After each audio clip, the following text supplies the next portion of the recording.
Hmm. What the hell happened? Oh my god. This is the second time I stream where I get kicked out.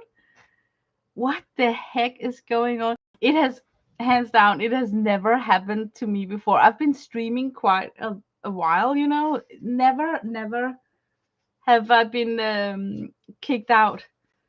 And now it's like 2 days or 3 days since my last stream where it also happened. Makes me feel a little bit insecure about whether I should continue just using YouTube or if I should convert over to some sort of StreamYard or something. I don't know. But I'm so sorry. Hi, I'm glad you find your way back. I think I entered the last stream, so it's not like wheeling and people are waiting over there. Should okay, I'm just gonna click in on YouTube and see if I did correctly end the last stream. It just takes a second. Um, yeah, it ended. Worst case scenario is if both streams are still open or something. I have no idea what happened, but it's the first for me that YouTube is starting to cut me out. I think it must be my router or something. I don't know. I need to ask my hubby what's going on here. I've never had those issues. So, but yeah, I'm just gonna truck on here. That used to happen to me too, for no reason at all, right? I didn't even kick the router or anything. It is just super annoying. Well, I kind of wet this area here. I think this should be like the forest ground. And now comes the fun part. I can add in mica. Okay, what are we gonna play with? Okay, let's try this rose gold from Sandra. Let's just dotting it in. I just want to see what happens. Sometimes the mica pushes away other pigments. Um, Maybe I need a book under this. This is like a little bit slanted. I'm just gonna find something to put underneath this.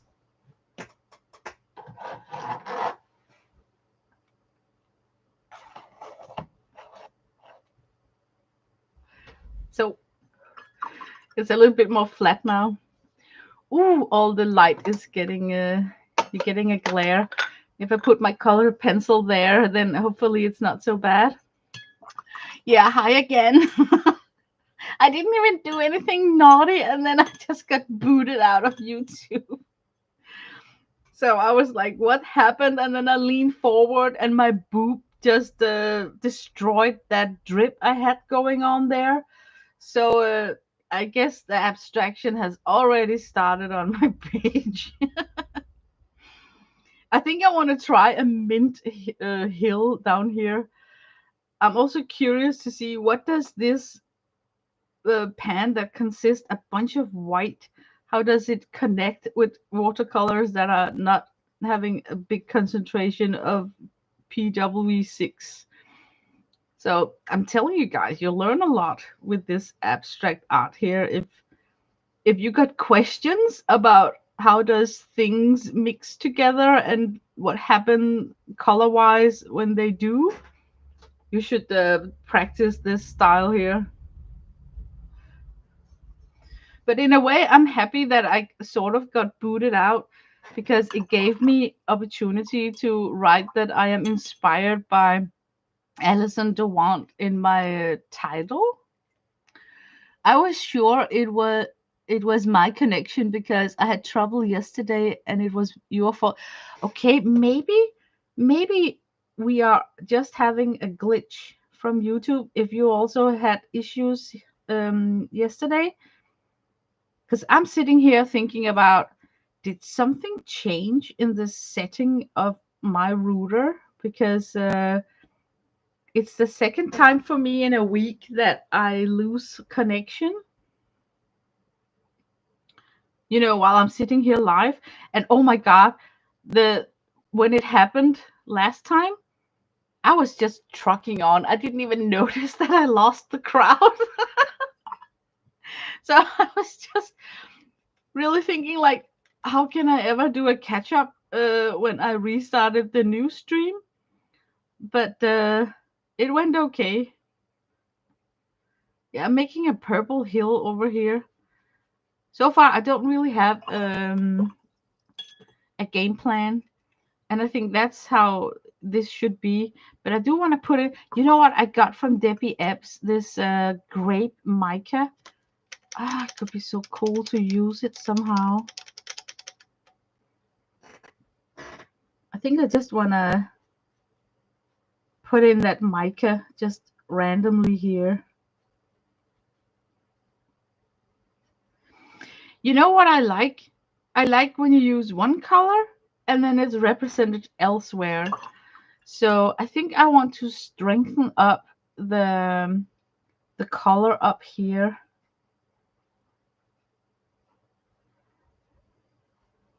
And then I want to take the opportunity to dash it here.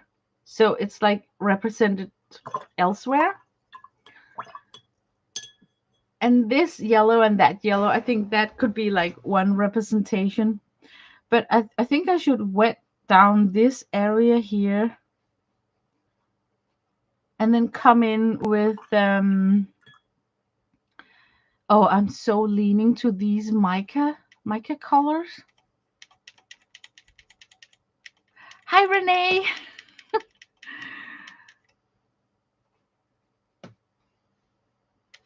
I got some pearlescent from Daniel Smith mixed into a cobalt blue in this pan here. I'm just gonna make it touch a little bit here and there.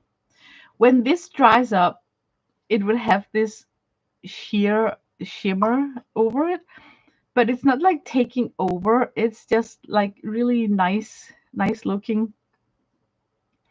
But I do feel that I could strengthen up that orange right there.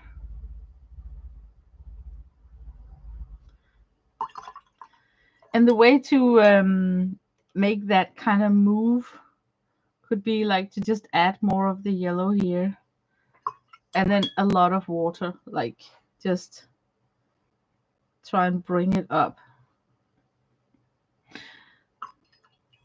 I kind of don't like what I see here. Like this is turning a little bit brownish.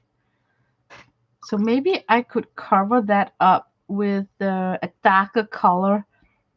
I would probably do something that's blue toned. Oh, I like this luxury that I can just dip into this new palette of mine and then get access to something that's a little bit gouache and then also all the mica choices. So of course I feel that I want to go crazy with the mica part, but yeah, I don't want it all to be shimmer. But I do want to show you how fun it is. Like take this rose gold here because I can just grab it. You can just add it in. Isn't it just awesome? Before I would have to get up, get my Paul Rubens palette, re-wet the mica, get it ready. But here I just feel that everything is so accessible. So I'm gonna be a fan of this new abstract palette. I love that purple. You like my MacGyver quote? That guy have said a lot of things. you, I was googling, just googling him, and I got really surprised about his fan base. He's got a lot of fans, and people has put clip with him on YouTube where he's saying his wise words, and he's a bit like Columbo, before he leaves the room, he's just throwing this sentence, his opinion of something. I think he's such a cool guy. So I had a blast googling for that quote. I really like that sheer pink. Oh man, which palette was it this one? Yeah, it should be elsewhere. Um Maybe I can make it bump into up here. And now I feel that if I took a little bit of water and did like this, then maybe something could happen in between those two colors. I'm just gonna leave it alone and see what it wants to do.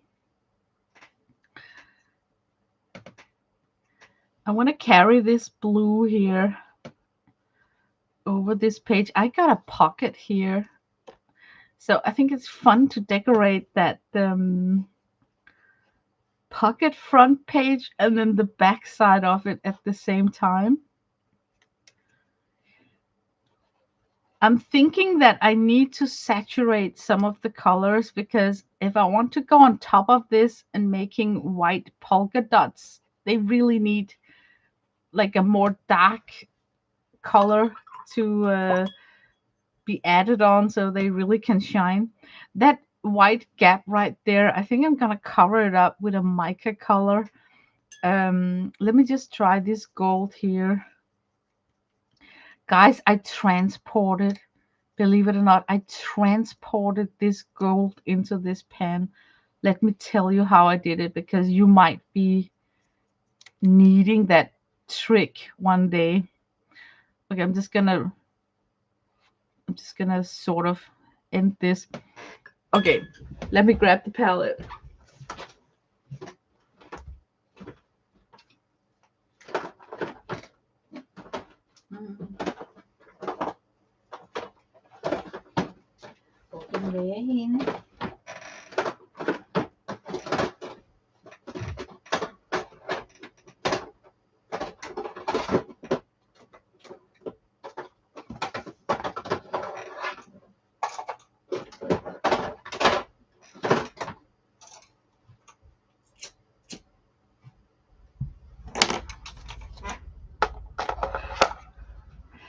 I got this 12 metallic uh, palette from Prima, right?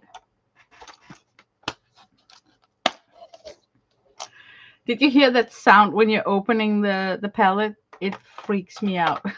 I feel like I'm breaking it each time. So it's not a joy to open this palette at all. So I have decided slowly to transfer the colors to other palettes. But how do you get a round pan into a small half pan? You do it by, if you have a day off, you have nothing to do, you take a bunch of water into the pan that you want to transfer, and then you just let it sit. And then you twirl it around to release the pigment. And I guess now you can figure out what my little trick is.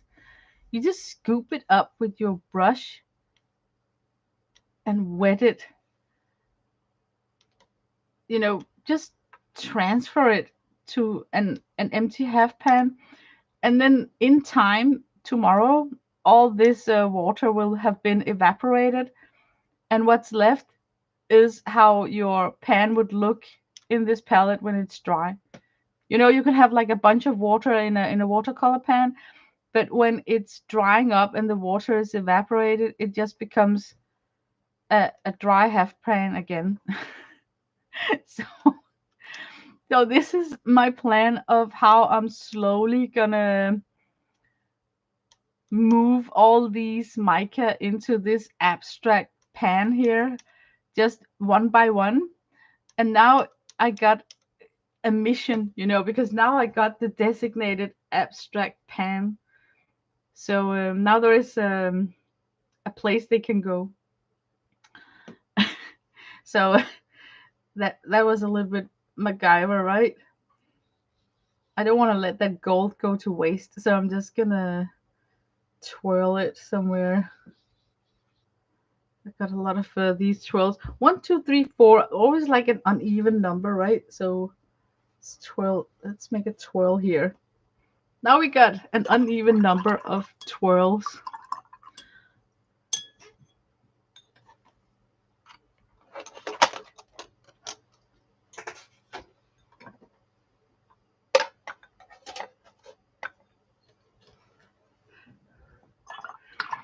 Okay, I need some dark values.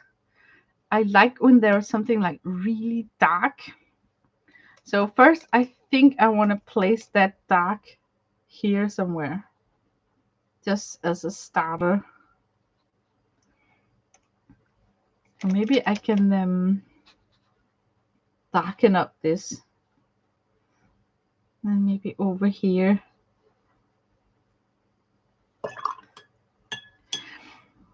The playfulness about this palette here is that I don't feel pressure to mix.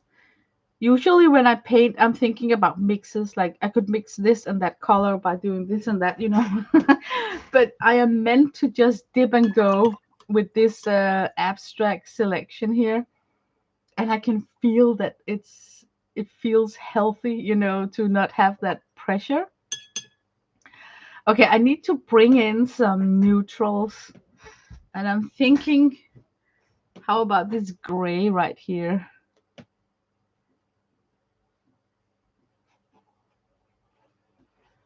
It may look odd, I know, but just keep on adding it, like another place, for instance. And then suddenly it looks like it belongs.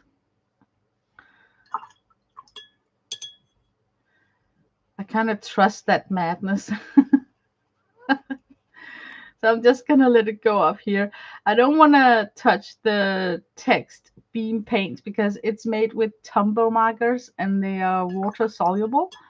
So they will probably live up and then start feathering out. I think I want to add some silver to see if the silver is moving this gray bunch here. And I'm feeling that this silver could be a nice clutch to this mica lavender. So I can like drag it.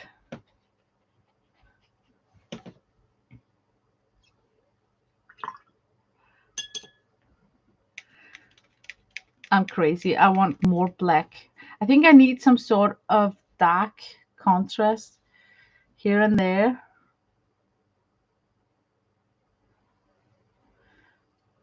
So let me just slowly try and add some dark values. I just want to build it up slowly so it doesn't take over.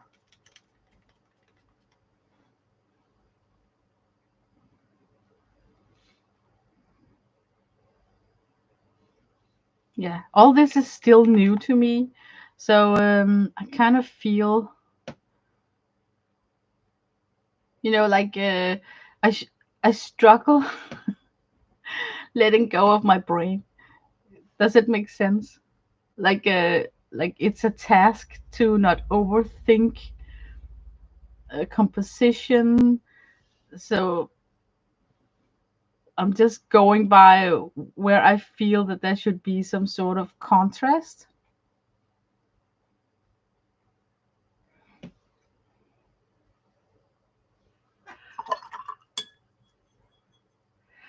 And then if the contrast gets too much, you can always push it into a different direction by adding more color.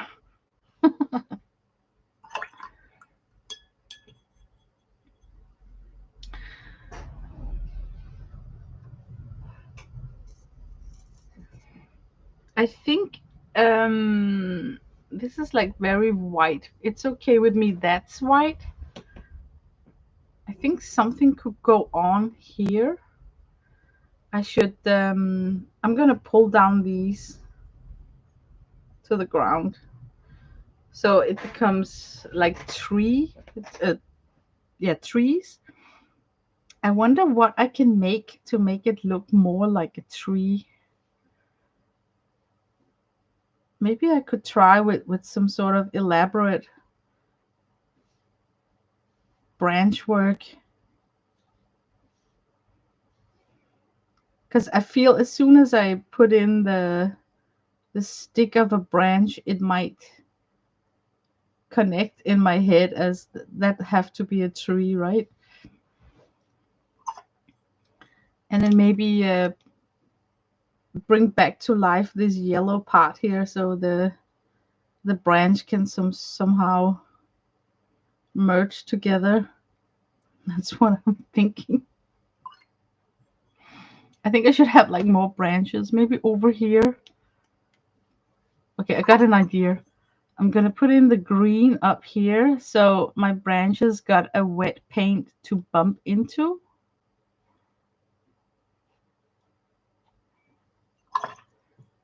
And then I'm gonna take, we got like orange branches there, so it could be fun with a different color branch right there.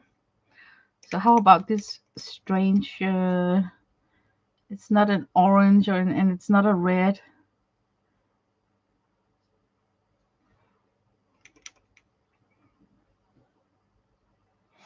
Oh, this is where I didn't think. You know, red and green usually makes mud, but guys, what I was telling you, when you leave it alone, it doesn't make mud. I can't explain why, but sometimes you can get like really lucky that it just becomes a new layer, like two clean colors layering on top of each other. It's really weird.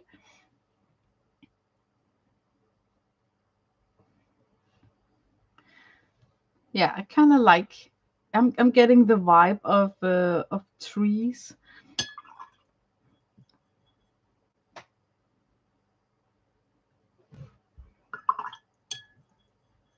This up here is still a mess. What a mess.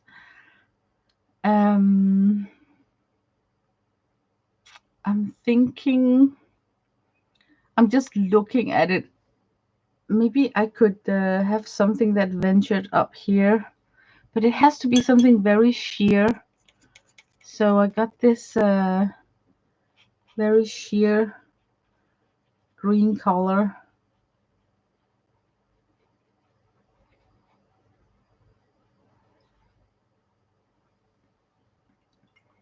I think I got a very clumsy composition where everything is just a splotch up here. I don't know about you guys. So maybe I could carve out. Yeah, okay, let me try and carve out just a single tree, like just following the edge line here. Like that could be like one tree, right? And then come in with a wet color.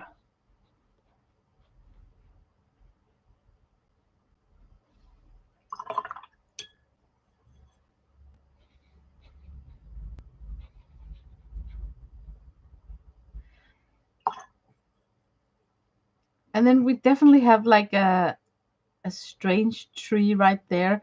Oh my god, it's almost like a heart shape. Okay, I'm gonna make it a heart shape. You got a heart shaped tree right here.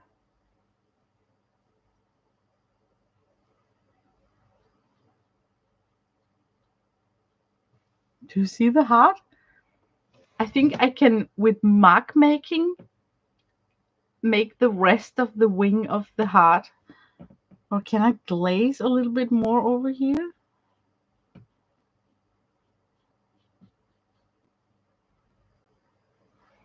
Okay, I think with mark making, I can enhance that heart shape right there. I would love to have a heart right there. That would be so cute. Okay, I'm gonna push my luck and see if I can actually just glaze in like that. Yeah, I like that. That would be a fun thing for me to look at. Hi, Maritza. Totally forgetting chat. Hello to everyone. I don't think that I've forgotten someone. If I'm sorry if I did, but I'm really trying to focus here. It is actually a lot more difficult than you think. I would love something that could happen down here. I'm thinking I want to put in an animal, and I know I promised myself that this should be like abstract thing and all that jazz, but couldn't it be cute with a rabbit? Like a silhouette of a rabbit, a bunny right here. Also to put in a size, so the trees get a size. Yeah, okay, I'm gonna put in a bunny. What color should he be? I really like this pinkish color here. So I'm gonna put in just a silhouette, nothing fancy.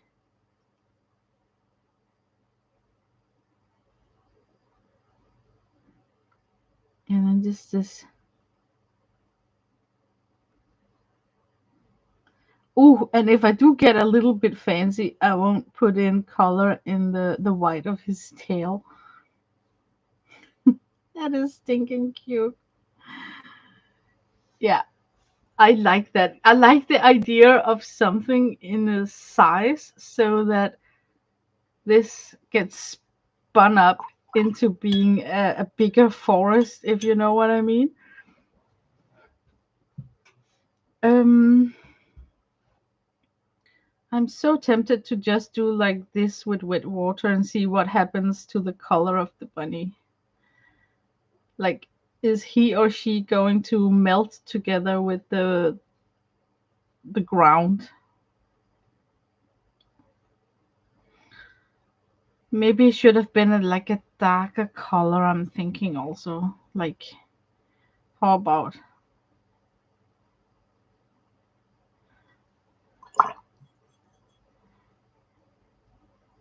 Oops, I didn't intend to pick that dark pigment right there.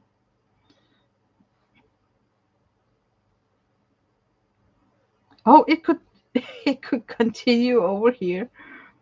Oh my god, I got a white margin right here. That was kind of, you know, a wasted opportunity not to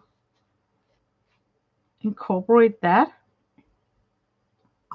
I like that dreamy purple. I want to use some of this is it called like a bronze color, just to get some sort of dark. And oh, now we are continuing over at the binding here. But it's okay. It's okay. Maybe I should pick this very opaque um, macaroon blue. It's got a lot of white pigment in it, so it's kind of a solid color, like not much move this.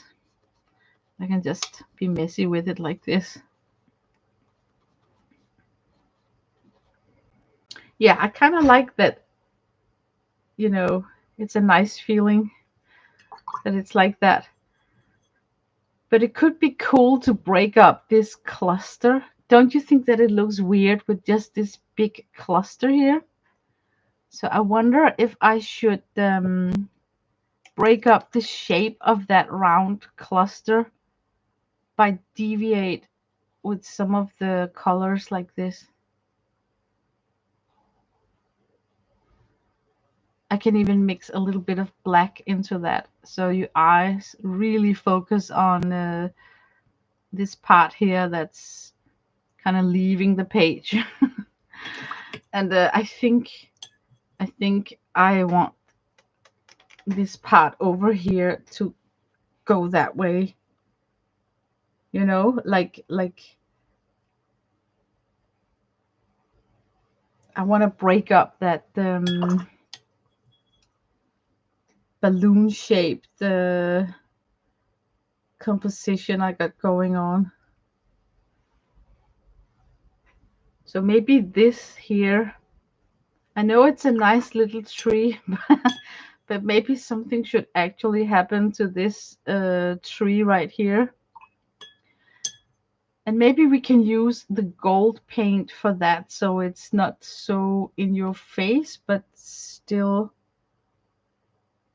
altering the total composition.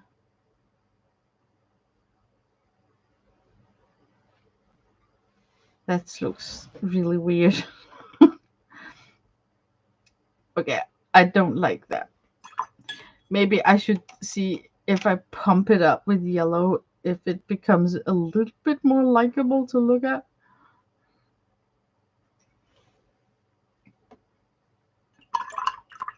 Okay, I got it somewhat pushed, but now I'm looking at this area here. I think there is too much purple. I like purple, it's not that, but but we need something to go on. Maybe we need a neutral. I got this weird sand color here. Maybe we simply just need something neutral to break up this purple cluster.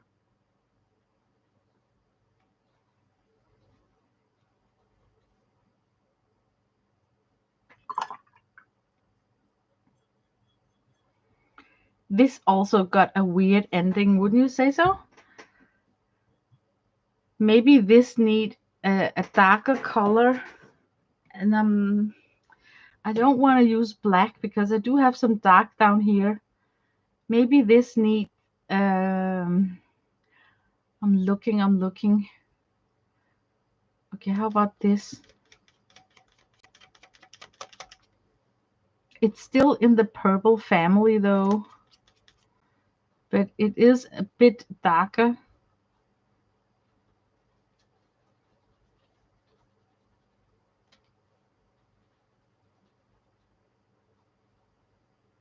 Okay, I like this better now. I don't want any splatters. Hi, Devon. Welcome to my desk. I think now I would let it dry up and then kind of see what's gonna happen to this when I come in with mark making. Man, it is so tempting to do something about these white areas here, but I think it will do the composition more compact. Like, it's nice that it's so airy with white here. So I'm just gonna leave that there. You just noticed the MacGyver quote. It's there because I MacGyvered making my abstract palette. I really feel that I was thinking out of the box, trying to recreate my rendition of a palette setup that my want monster somehow kind of craved. So I got a lot of wet. Should I try and pick some of that up and then hit it with a heat gun so we can start the mark making? Maybe I can, without disturbing things too much, suck up that excess.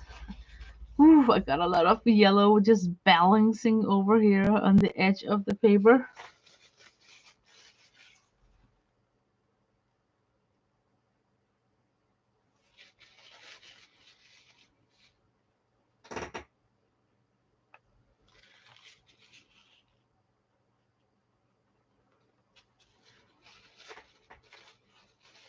Okay, I think I have sucked up the worst water now. Oop, there, I kind of disturbed it by sucking it up. You need to be careful when you suck up paint because you can suck up too much and then suddenly you into the white of the paper.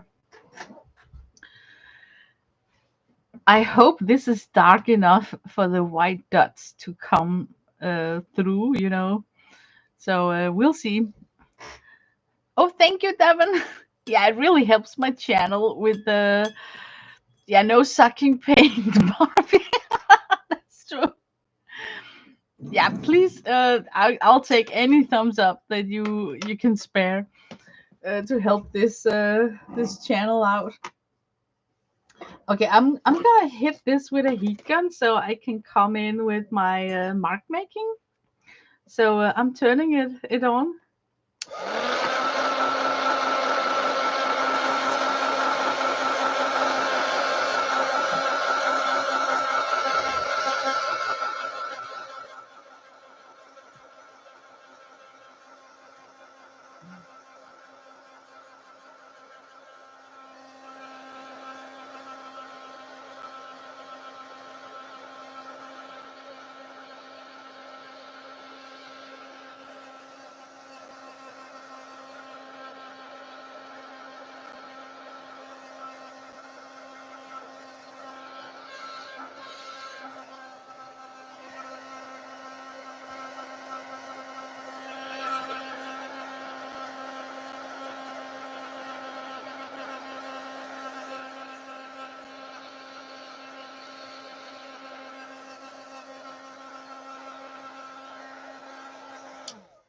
Okay, now it's like really cooked.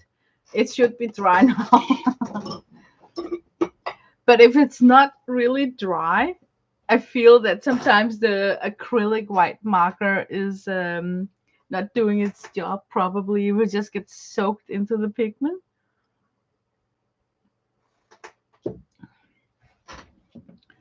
Can you see I got a reveal of this white? I think I want to do something about it. I really like this grape mica. It's a watercolor that I bought from Debbie Epps back when she was selling watercolors. I'm just gonna line this inner pocket with the grape.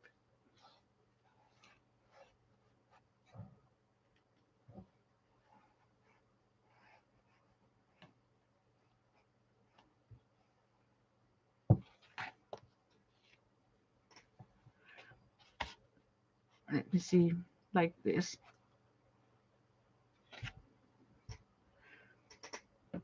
Oh, it doesn't look good. But maybe there's a little bit of coverage.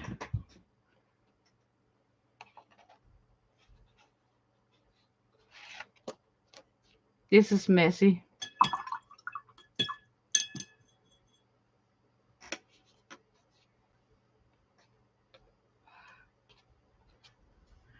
Oh, there was a lot of wet water here.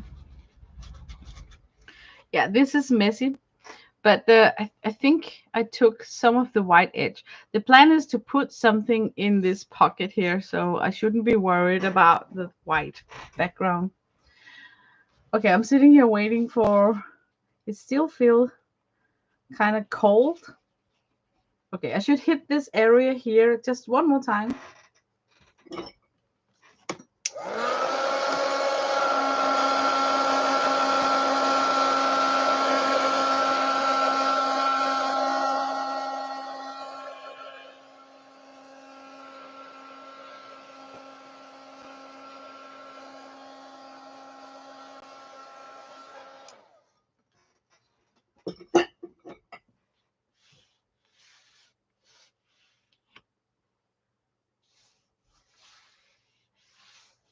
Okay, I dare now to come in. I think I'll start with the black marker first because that can endure most if in case it's not completely dried up. I really like the black dots. There's something likable about dots.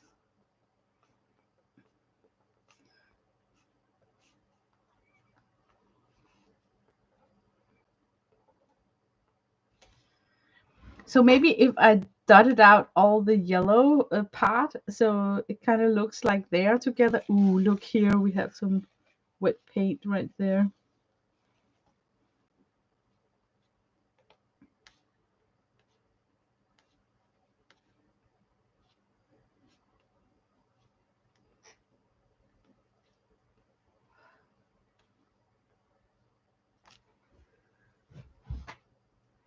And let me see. I think I could have some black mark making up here too. And I have seen a lot of abstract watercolorists, they just do this V shape, and I think that's a fun mark. I really need to study other mark making. Like, I would prefer that it just came naturally for me to figure out a mark. Like, oh, that could be fun. But it doesn't really come natural, I have to confess. I'm looking at other bright places where I could put that V so it's repeated somehow. Um, Actually, maybe all the way down here. It's still a little bit damp.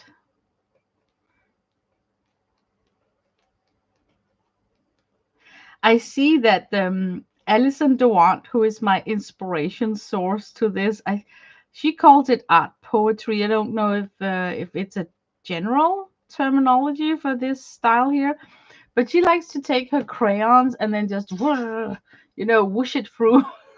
I think that's like super scary. Have you ever tried just doing that random twirl with with a crayon on a piece like this? I find it super scary. I'm not there yet where I can just liberate myself and do like that. I think now I would like to come in with the white dots. I have an editing white marker here. It's acrylic, and I have focus on this dark area up here. When I painted this, I had in the back of my head that I need an area saturated enough with dark color so that these white dots would look super cool on top of them. The darker the color, the more they show up. Look, isn't it cute? And then also this blue here could have these white dots.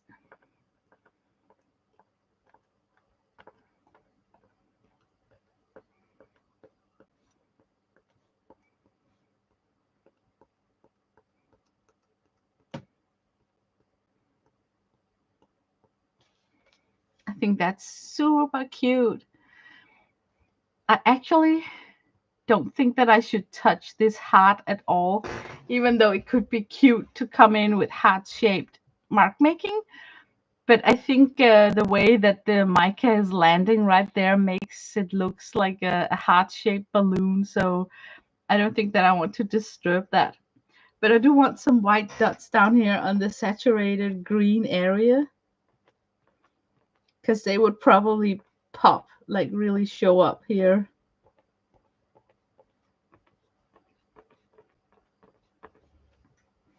Oh, and the green continues right here. Yeah, I think it's nice when you place the same color two places on your drawing, so you could have like a continuation, just like this green hill right there. That's actually likable. Of course, I have this dark area here that also could carry some sort of mark making. Oh, what to do? Should I try the V shape over here just to see how it looks? Just to get some embellishment on this area here.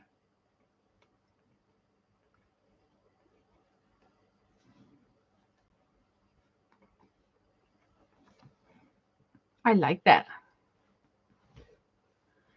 I don't know what to do about this. Is very like don't really know what's going on there. Maybe it's okay that I got this area here that's kind of bright, so it's not so compact.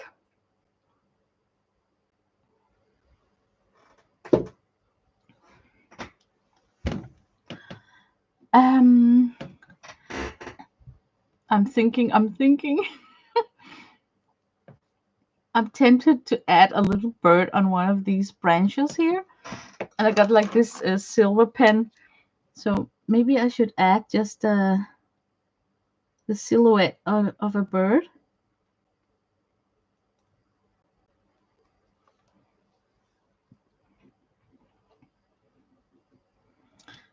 And maybe one more could actually be,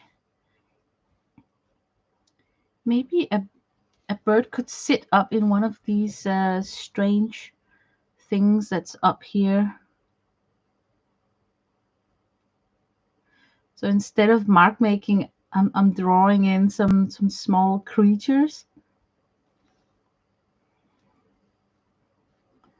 Then of course I could have like one here also.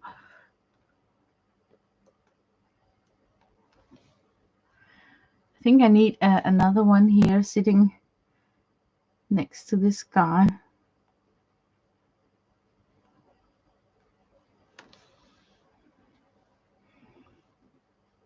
And maybe a third one just to get the number 3.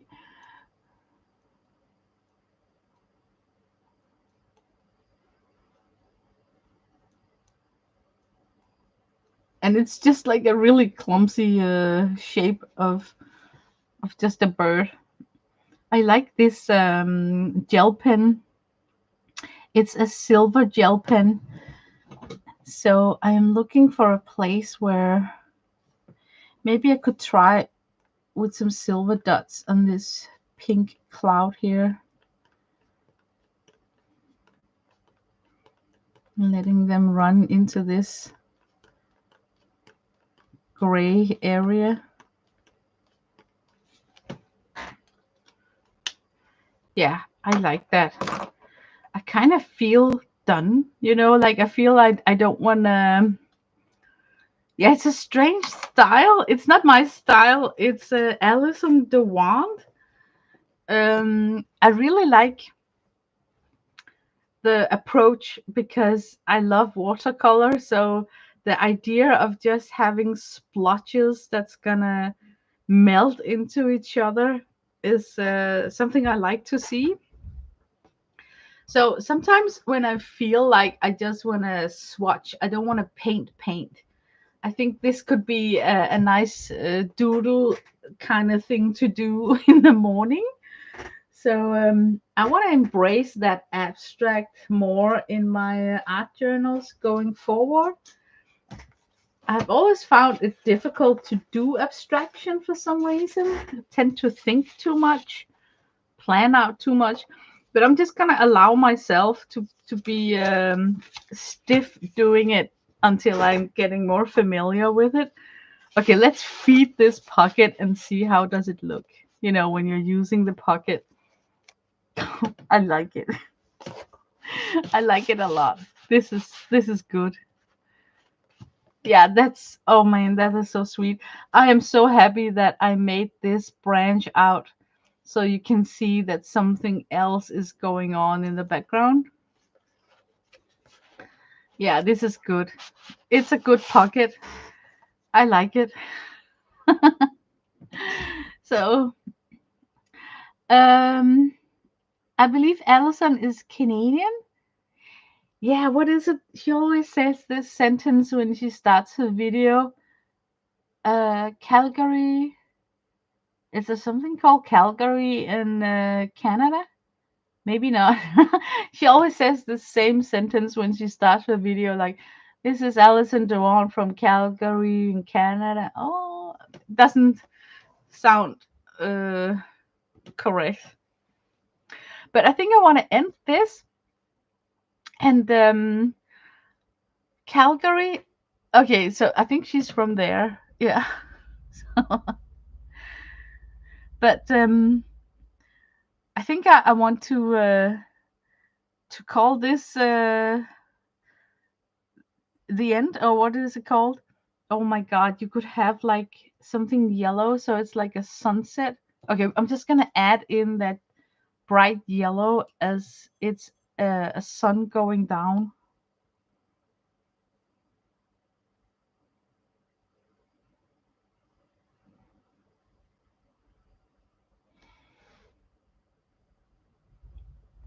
That could be so perfect. Like we're having a little sunset over here. The question is just how far am I gonna push that sunset? Now it became like a lot of yellow. Maybe I should add in there's just a dash of orange in that sunset.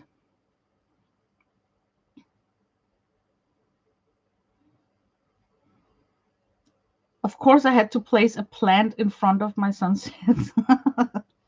I'm just gonna leave it like that. I like that sunset.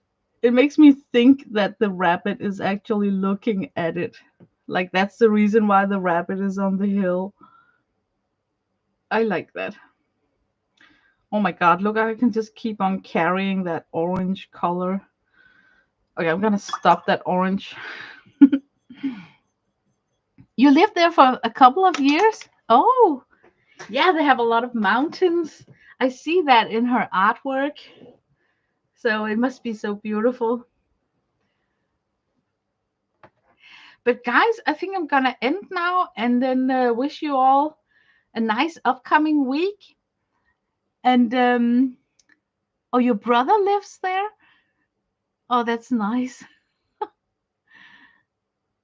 Oh my God, they had the Olympics there. Yeah, I know so little. So- but I wish you a nice upcoming week. And I'm just gonna end now. And sorry for this being split into two streams. That was super annoying. So, but we made it. We made it. So, bye bye. See you.